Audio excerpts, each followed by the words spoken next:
ಕರ್ನಾಟಕದ ಹಿತಾಸಕ್ತಿಗಾಗಿ ಕರ್ನಾಟಕದ ಹಿತಾಸಕ್ತಿಯನ್ನು ರಕ್ಷಣೆ ಮಾಡುವ ಸಲುವಾಗಿ ನಾಳೆ ಅಂದರೆ ಫೆಬ್ರವರಿ 7ನೇ ತಾರೀಕು ರಾಷ್ಟ್ರ ರಾಜಧಾನಿ ದೆಹಲಿಯ ಜಂತರ್ ಮಂತರ್ನಲ್ಲಿ ಮುಖ್ಯಮಂತ್ರಿ ಸಿದ್ದರಾಮಯ್ಯನವರ ನೇತೃತ್ವದಲ್ಲಿ ಬೃಹತ್ ಧರಣಿ ಸತ್ಯಾಗ್ರಹವನ್ನು ಆಯೋಜನೆ ಮಾಡಲಾಗಿದೆ.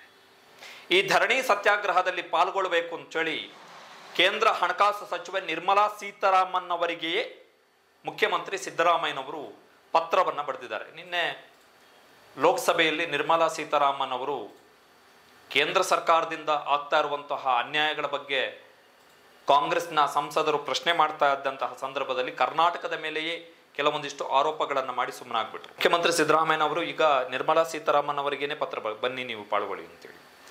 ಇದರ ಜೊತೆಗೆ ಮಾಜಿ ಪ್ರಧಾನಿಗಳು JDSನ ವರಿಷ್ಠ ರಾಜಕೀಯ ಮುತ್ಸದ್ದಿ ಮಣ್ಣಿನ ಮಗ HD ದೇವೇಗೌಡ ಅವರಿಗೂ ಕೂಡ ಸಿದ್ದರಾಮಯ್ಯನವರು ಪತ್ರವನ್ನು ಬರೆದಿದ್ದಾರೆ. ನಾಳಿನ ಜಂತರ್ ಮಂತರ ಧರಣಿ ಸತ್ಯಾಗ್ರಹದಲ್ಲಿ JDS ಪಾಲ್ಗೊಳ್ಳುತ್ತಾ? ಇದು ಪ್ರಮುಖವಾದಂತಹ ಪ್ರಶ್ನೆ. BJPಯವರಿಗೆ ಈ ಪ್ರಶ್ನೆಯನ್ನ ಕೇಳುವುದಕ್ಕಿಂತ ಹೆಚ್ಚಾಗಿ ಈ ಪ್ರಶ್ನೆಯನ್ನ ಕೇಳಬೇಕಾಗಿರುವಂಥದ್ದು JDS. ಕಾರಣ ಏನು ಅಂತ ಹೇಳಿದ್ರೆ JDS ಪ್ರಾದೇಶಿಕ ಪಕ್ಷ. ಪ್ರಾದೇಶಿಕ ಪಕ್ಷಗಳಿಗೆ ಅವುಗಳ ಮೊದಲ ಆದ್ಯತೆ ಯಾವತ್ತೂ ಕೂಡ ಅವುಗಳ ಪೊಲಿಟಿಕಲ್ ಅಜೆಂಡಾದಲ್ಲಿ ಅವುಗಳ ಪೊಲಿಟಿಕಲ್ ಐಡಿಯಾಲಜಿ ಬೇಸಿಕಲಿ ಏನಿರುತ್ತೆ ಅಂತ ಹೇಳಿದ್ರೆ ಮತ್ತು ಫಾರ್ಮೋಸ್ಟ್ ಐಡಿಯಾಲಜಿ ಏನಿರುತ್ತೆ ಅಂತ ಹೇಳಿದ್ರೆ ಅವು ನೆಲೆ ಊರಿರುವಂತಹ ಅವು ಅಸ್ತಿತ್ವವನ್ನು ಹೊಂದಿರುವಂತಹ ರಾಜ್ಯಗಳ ಹಿತಾಸಕ್ತಿಯನ್ನು ಕಾಪಾಡುವಂಥದ್ದು, ಪ್ರಾದೇಶಿಕ ಹಿತಾಸಕ್ತಿಯನ್ನು ಕಾಪಾಡುವಂಥದ್ದು. ಆ ನಿಟ್ಟಿನಲ್ಲಿ JDS as A regional political party ಅದರ ಮೂಲಭೂತ ಉದ್ದೇಶ, ಮೂಲಭೂತ ಧ್ಯೇಯ, ಮೂಲಭೂತ ಜವಾಬ್ದಾರಿ ಮತ್ತು ಮೂಲಭೂತ ಹೊಣೆಗಾರಿಕೆಯೇ ಕರ್ನಾಟಕದ ಹಿತಾಸಕ್ತಿಯನ್ನು ಕಾಪಾಡುವಂಥದ್ದು. 2023ರ ವಿಧಾನಸಭಾ ಚುನಾವಣೆಯ ಸಂದರ್ಭದಲ್ಲಿ JDS ಮಾಜಿ ಮುಖ್ಯಮಂತ್ರಿ HD ಕುಮಾರಸ್ವಾಮಿ ಅವರ ನೇತೃತ್ವದಲ್ಲಿ ಈ ರಾಜ್ಯದ ಜನಸಾಮಾನ್ಯರ ಮುಂದೆ ಇಟ್ಟಂತಹ ಪ್ರಮುಖ ವಾದ ಏನು ಅಂತ ಹೇಳಿದ್ರೆ ಕಾಂಗ್ರೆಸ್ ಮತ್ತೆ BJP ಈ ಎರಡೂ ಪಕ್ಷಗಳು ಕೂಡ ದೆಹಲಿ ಪಕ್ಷಗಳಾಗಿರೋದ್ರಿಂದ, ಅಂದರೆ ದೆಹಲಿಯ ನಾಯಕರ ಹುಕುಮಾತಿಯ ಅಡಿಯಲ್ಲಿ ನಡೆಯುವಂತಹ ಪಕ್ಷಗಳಾಗಿರೋದ್ರಿಂದಾಗಿ JDS ಪ್ರಾದೇಶಿಕ ಹಿತಾಸಕ್ತಿಯನ್ನು, ಕರ್ನಾಟಕದ ಹಿತಾಸಕ್ತಿಯನ್ನು, ಕರ್ನಾಟಕದ ನೆಲ ಜಲ ಇದರ ಸಂರಕ್ಷಣೆಯನ್ನು ಮಾಡಲಿಕ್ಕೆ, ಇಲ್ಲಿಯ ಜನರ ಹಿತಾಸಕ್ತಿಯನ್ನು ಕಾಪಾಡಲಿಕ್ಕೆ JDSಗೆ ವೋಟ್ ಹಾಕಬೇಕೆನ್ನುವಂಥ ವಕಾಲತ್ತನ್ನು ಮಾಡಿತ್ತು.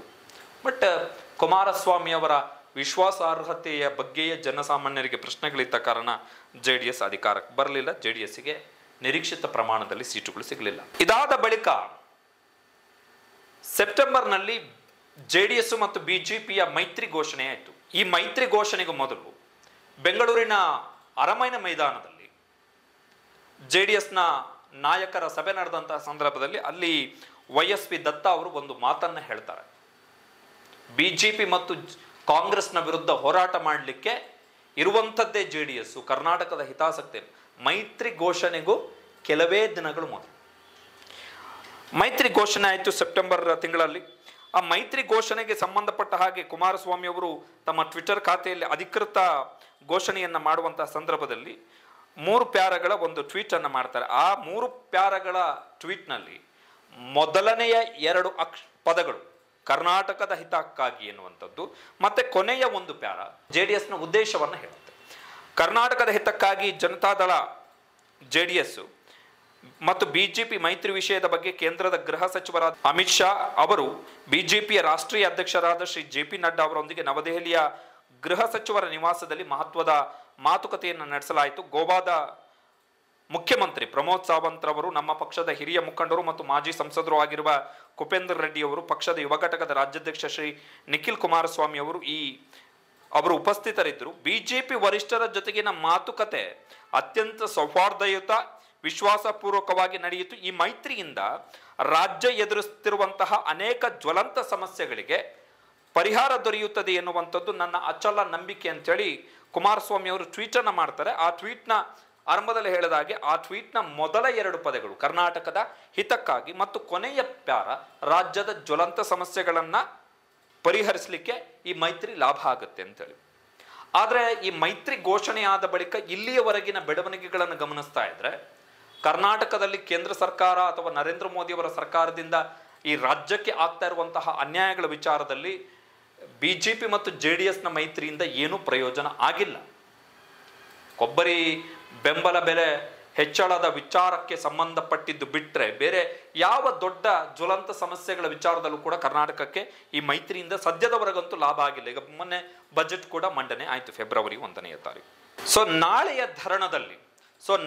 ಧರಣದಲ್ಲಿ JDS ಪಾಲ್ಗೊಳ್ಳುತ್ತಾ ಇಲ್ಲವ ಎನ್ನುವಂಥದ್ದು JDSನ ರಾಜಕೀಯ ಭವಿಷ್ಯದ ದೃಷ್ಟಿಯಲ್ಲಿ ಅತ್ಯಂತ ಮಹತ್ವದ. ಕಾರಣ ಏನು ಅಂತ ಹೇಳಿದ್ರೆ, ಒಂದು ಪ್ರಾದೇಶಿಕ ಪಕ್ಷವಾಗಿ ನಾಳೆಯ ಧರಣದಲ್ಲಿ JDS ಪಾಲ್ಗೊಳ್ಳದೇ ಹೋದರೆ ಆಗ ಕರ್ನಾಟಕದ ರಾಜಕಾರಣದಲ್ಲಿ ಕರ್ನಾಟಕದ ಹಿತಾಸಕ್ತಿಯನ್ನು ಕಾಪಾಡಲಿಕ್ಕೆ JDSನ ಅನಿವಾರ್ಯತೆ ಏನಿದೆ ಎನ್ನುವಂತಹ ಪ್ರಶ್ನೆ ಮೂಡಬಹುದು. ಸಹಜವಾಗಿ ಆ ಪ್ರಶ್ನೆ ನಾಳೆಯಿಂದ ಎದ್ದೇಳುತ್ತೆ. ಆ ಪ್ರಶ್ನೆಗೆ JDS ಉತ್ತರವನ್ನು ಕೊಡಬೇಕಾಗತ್ತೆ. JDSನ ನಾಯಕರು as A regional political party ಕರ್ನಾಟಕಕ್ಕೆ ಕನ್ಫೈನ್ ಆಗಿ, ಕೇರಳದಲ್ಲಿ JDS ಇದೆ ಇಲ್ಲ ಅಂತಲ್ಲ, ಆದರೆ JDSನ ಬಲವಾದಂಥ ಅಸ್ತಿತ್ವ ಇರುವಂಥದ್ದು, ಬೇರು ಇರುವಂಥದ್ದು ಕರ್ನಾಟಕದಲ್ಲಿ. ಕರ್ನಾಟಕದ ಹಿತಾಸಕ್ತಿಗಾಗಿ ಇರತಕ್ಕಂತಹ ಒಂದು ಪ್ರಾದೇಶಿಕ ಪಕ್ಷ ಕರ್ನಾಟಕದ ಹಿತಾಸಕ್ತಿಗಾಗಿ ನಡೆಯುವಂತಹ ಹೋರಾಟದಲ್ಲೇ ಪಾಲ್ಗೊಳ್ಳದೆ ಹೋದರೆ JDSನ ಅನಿವಾರ್ಯತೆ ಏನಿದೆ ಎನ್ನುವಂತಹ ಪ್ರಶ್ನೆ ಪ್ರಮುಖವಾಗಿ ಕಾಡಬಹುದು. ಭವಿಷ್ಯದಲ್ಲಿ ಯಾವತ್ತೂ ಕೂಡ JDSಗೆ ನಾನು ಕರ್ನಾಟಕದ ಹಿತಾಸಕ್ತಿಯನ್ನು ಕಾಪಾಡಲಿಕ್ಕೆ ಇರುವಂತಹ ಪಕ್ಷ ಎನ್ನುವಂತಹ ವಕಾಲತ್ತನ್ನು ಮಾಡಲಿಕ್ಕೂ ಕೂಡ ಅವಕಾಶಗಳು ಸಿಗಲ್ಲ. ಅಂತಹ ಸಂದರ್ಭಗಳಲ್ಲೆಲ್ಲ ದೆಹಲಿ ಹೋರಾಟದಲ್ಲಿ JDS ಮಾಡಬಹುದಾದಂತಹ ಗೈರು JDSಗೆ ಟಕ್ಕರ್ ಕೊಡಲಿಕ್ಕೆ ಅಸ್ತ್ರ ಆಗುತ್ತೆ. ರಾಷ್ಟ್ರೀಯ ಪಕ್ಷಗಳ ಗುಲಾಮರಲ್ಲ ಅಂತೇಳಿ ಕುಮಾರಸ್ವಾಮಿ ಅವರು BJPಯ ಜೊತೆಗಿನ ಮೈತ್ರಿ ಬಳಿಕವೂ ಕೂಡ ಹೇಳ್ಕೊಂಡಿದ್ದಾರೆ, ನಾವು ಗುಲಾಮರಲ್ಲ ಯಾರ್ದು ಅಂತ, ನಮಗೆ ನಮ್ಮದೇ ಆದ ಅಸ್ತಿತ್ವ ಇದೆ ಅಂತ. ಸೊ ಅದನ್ನು ಪ್ರೂವ್ ಮಾಡಲಿಕ್ಕೆ ಬಹುಶಃ ನಾಳೆಯ ಧರಣ ಇಸ್ ವೆರಿ ವೆರಿ ಇಂಪಾರ್ಟೆಂಟ್ JDSನ ದೃಷ್ಟಿಯಲ್ಲಿ. BJPಯ ಜೊತೆಗೆ ಸೇರಿಕೊಂಡು ಕರ್ನಾಟಕದ ಹಿತಾಸಕ್ತಿಯನ್ನು ಕಾಪಾಡ್ತೀನಿ ಅಂತೇಳಿ ಕುಮಾರಸ್ವಾಮಿ ಅವರು ಮೈತ್ರಿಯ ಘೋಷಣೆಯ ಆರಂಭದಲ್ಲಿ ಮಾಡಿಕೊಂಡಂತಹ ಹೇಳಿಕೆಗಳೇನಿದೆ ಅದು ಎಗೇನ್ ಈ ಚುನಾವಣೆಯ ಸಂದರ್ಭದಲ್ಲಿ JDSಗೆ ಅಗ್ನಿ ಪರೀಕ್ಷೆಯನ್ನು ಉಂಟು ಮಾಡುತ್ತೆ. ಏನು ತಂದ್ರಿ, ಕೊಬ್ಬರಿ ಬೆಂಬಲ ಬೆಲೆ ಒಳ್ಳೆಯ ನಿರ್ಧಾರ ಇಲ್ಲ ಅಂತಲ್ಲ, ಆದರೆ ಓವರ್ ಆಲ್ ಸಮಗ್ರವಾಗಿ ಕರ್ನಾಟಕದ ಹಿತಾಸಕ್ತಿಗೆ ಸಂಬಂಧಪಟ್ಟ ಹಾಗೆ ಈ ಮೈತ್ರಿಯ ಬಳಿಕ ದೊಡ್ಡ ನಿರ್ಧಾರಗಳಾಗಿಲ್ಲ. ಲೋಕಸಭಾ ಚುನಾವಣೆಯಲ್ಲಿ BJPಯನ್ನು ಎಷ್ಟರ ಮಟ್ಟಿಗೆ ಕರ್ನಾಟಕದ ವಿರೋಧಿ ನಿಲುವಿಗೋಸ್ಕರ ಟೀಕೆ ಮಾಡಬಹುದು, ಎಷ್ಟು ಅಪವಾದಗಳನ್ನು BJP ಹೊತ್ಕೊಳ್ಬಹುದು, ಬಹುಶಃ ಅದಕ್ಕಿಂತ ಒಂದು ಹೆಚ್ಚಿನ ಬಾರದ ಅಪವಾದಗಳನ್ನು JDS ಹೊತ್ಕೊಳ್ಬೇಕಾಗುತ್ತೆ. ಬಿಕಾಸ್ ಆಫ್ ಐಡೆಂಟಿಟಿ, ಪ್ರಾದೇಶಿಕ ಪಕ್ಷ ಎನ್ನುವಂತಹ ಆ ಗುರುತು ಏನಿದೆ ಅದರ ಕಾರಣದಿಂದ. ಸೊ JDSಗೆ ಒಂಥರ ಕಗ್ಗಂಟಿನ ಪರಿಸ್ಥಿತಿ, ಒಂಥರ ಇಕ್ಕಟ್ಟಿನ ಪರಿಸ್ಥಿತಿ, ಆ ಕಡೆ ಹೋಗೋಂಗಿಲ್ಲ ಈ ಕಡೆ ಬಿಡೋಂಗಿಲ್ಲ. ಮಾಜಿ ಪ್ರಧಾನಿ HD ದೇವೇಗೌಡ ಅವರು ಏನು ನಿರ್ಧಾರವನ್ನು ಕೈಗೊಳ್ಳುತ್ತಾರೆ ಎನ್ನುವಂಥದ್ದು ವೆರಿ ಇಂಪಾರ್ಟೆಂಟ್. ಬಿಕಾಸ್ ಈಗ ಮಂಡ್ಯದ ಕೆರಗೋಡುವಿನಲ್ಲಿ ಕುಮಾರಸ್ವಾಮಿ ಅವರು ಕೇಸರಿ ಶಾಲು ಧರಿಸಿದ್ದೇ ತಪ್ಪು ಅಂತೇಳಿ ದೇವೇಗೌಡರು ಹೇಳಿದ್ರು, which is completely contradictory statement Kumaraswamy ಅವರ ನಡೆಗೂ ಅವರ ತಂದೆ ಕೊಟ್ಟಂಥ ಹೇಳಿಕೆಗೂ. ಸೊ ದೇವೇಗೌಡರು ಕೂಡ ಅಂಥದ್ದೇ ಒಂದು ನಡೆಯನ್ನು ಮಾಡಬಹುದು ಬಹುಶಃ ದೆಹಲಿಯಲ್ಲಿ. ನಾಳೆಯ ಧರಣದಲ್ಲಿ ದೇವೇಗೌಡರು ಪಾಲ್ಗೊಂಡ್ರು ಕೂಡ ಅಚ್ಚರಿ ಏನೂ ಇಲ್ಲ. ಒಂದು ವೇಳೆ ಪಾಲ್ಗೊಂಡ್ರೆ JDSಗೆ ಆಗಬಹುದಾದಂಥ ಹಾನಿಯನ್ನು ದೇವೇಗೌಡರ ಕಾರಣದಿಂದಾದರೂ ತಪ್ಪಿಸಬಹುದು. ಇಲ್ಲದೆ ಹೋದರೆ ದೊಡ್ಡ ಹೊಡೆತವನ್ನು JDS ಭವಿಷ್ಯದಲ್ಲಿ ತಿನ್ನಬೇಕಾಗತ್ತೆ, ಕಳಂಕವನ್ನು ಮೆತ್ಕೊಂಡು ತಿರುಗಾಡಬೇಕಾಗುತ್ತೆ. ಸೊ ಕುಮಾರಸ್ವಾಮಿ ಅವರು ಏನು ಮಾಡ್ತಾರೆ? ಕುಮಾರಸ್ವಾಮಿ ಅವರು ಇವತ್ತು ಟ್ವೀಟನ್ನು ಕೂಡ ಮಾಡಿದ್ದಾರೆ. ಈ ದೆಹಲಿ ಧರಣದ ಬಳಿಕ ಕುಮಾರಸ್ವಾಮಿ ಅವರು ಒಂದು ಸುದೀರ್ಘವಾದಂತಹ ಟ್ವೀಟನ್ನು ಮಾಡಿದ್ದಾರೆ. ತೆರಿಗೆ ಪಾಲು ಅನುದಾನದ ವಿಚಾರದಲ್ಲಿ ದಿಲ್ಲಿ ಯಾತ್ರೆಗೆ ಹೊರಟಿರುವ ಕಾಂಗ್ರೆಸ್ ನಾಯಕ ಪಕ್ಷದ ಎರಡು ತಲೆ ರಾಜಕಾರಣ ಈಗ ಬೆತ್ತಲಾಗಿದೆ. ಕರ್ನಾಟಕಕ್ಕೆ ಒಂದು ನೀತಿ, ಕೇರಳಕ್ಕೆ ಒಂದು ಉದ್ದೇಶ. ಪಿನರಾಯಿ ವಿಜಯನ್ ಅವರ ಹೋರಾಟಕ್ಕೆ ಕೇರಳದಲ್ಲಿ ಕಾಂಗ್ರೆಸ್ ಬೆಂಬಲವನ್ನು ಕೊಡ್ತಾ ಇಲ್ಲ, ನೀವು ಹಣವನ್ನು ಅನಗತ್ಯ ವೆಚ್ಚಗಳಿಗೆ ಪೋಲು ಮಾಡ್ತಾ ಇದ್ದೀರಿ, ನಾವು ಬರಲ್ಲ ಅಂತೇಳಿ ಕೇರಳದಲ್ಲಿ ಕಾಂಗ್ರೆಸ್ ಗ್ರೂಪ್ ಪಿನರಾಯಿ ವಿಜಯನ್ ಅವರಿಗೆ ಹೇಳಿದ್ದಾರೆ ಎನ್ನುವಂಥ ಒಂದು ಆರೋಪವನ್ನು ಕಾಂಗ್ರೆಸ್ನ ವಿರುದ್ಧವಾಗಿ ಕರ್ನಾಟಕದಲ್ಲಿ HD ಕುಮಾರಸ್ವಾಮಿ ಅವರು ಮಾಡಿರುವಂಥದ್ದು. ಬಟ್ ಈ ಸ್ಟೇಟ್ಮೆಂಟ್ಗಳು it will not give weightage to the JDS. ಕೇರಳದಲ್ಲಿ ಹಂಗಾಯಿತು ಅಂತ ಹೇಳಿದ್ರೆ ಆ ವೆಯ್ಟೇಜನ್ನು ಕುಮಾರಸ್ವಾಮಿ ಅವರ ಪೊಲಿಟಿಕಲ್ ರಿಬಟಲ್ಗೆ ಅಂದರೆ ತಿರುಗೇಟಿಗೆ ವೆಯ್ಟೇಜನ್ನು ಕೊಡಲ್ಲ ಈ ಸಮರ್ಥನೆಗಳೆಲ್ಲವೂ ಕೂಡ. ಕುಮಾರಸ್ವಾಮಿ ಅವರು ಏನು ಮಾಡ್ತಾರೆ, ದೇವೇಗೌಡರು ಏನು ಮಾಡ್ತಾರೆ, ದಟ್ ಇಸ್ ವೆರಿ ಇಂಪಾರ್ಟೆಂಟ್ ಅಷ್ಟೇ. ಕರ್ನಾಟಕದ ಮಟ್ಟಿಗೆ ಕೇರಳ ರಾಜಕಾರಣವನ್ನು ತಂದು ಇಲ್ಲಿ ಹೋಲಿಕೆ ಮಾಡಲಿಕ್ಕೆ ಸಾಧ್ಯನೇ ಇಲ್ಲ. ಆ ಸಮರ್ಥನೆಗೆ ಅದು ಆ ವೆಯ್ಟೇಜ್ ಕೊಡಲ್ಲ first of all. J D S ಅರ್ಥ ಮಾಡ್ಕೋಬೇಕಾಗಿರುವಂಥದ್ದು ಅದನ್ನು. ಒಂದು ವೇಳೆ ಮೈತ್ರಿ ಇಲ್ಲದೆ ಹೋಗಿದ್ದಿದ್ರೆ ಬಹುಶಃ ಜೆ ಡಿ ಎಸ್ ಕಾಂಗ್ರೆಸ್ಗಿಂತ ಮೊದಲೇ ಮೋಸ್ಟ್ಲಿ ದೆಹಲಿಯಲ್ಲಿ ಧರಣವನ್ನು ಮಾಡ್ತಿತ್ತೆ ಏನು. ಬಿ ಜೆ ಪಿಯ ಜೊತೆಗೆ ಮೈತ್ರಿ ಇಲ್ಲದೆ ಹೋಗಿದ್ದಿದ್ರೆ ಕಾಂಗ್ರೆಸ್ಗಿಂತ ಮೊದಲೇ ಜೆ ಡಿ ಎಸ್ ಧರಣ ಮಾಡ್ತಾ ಇದ್ರು.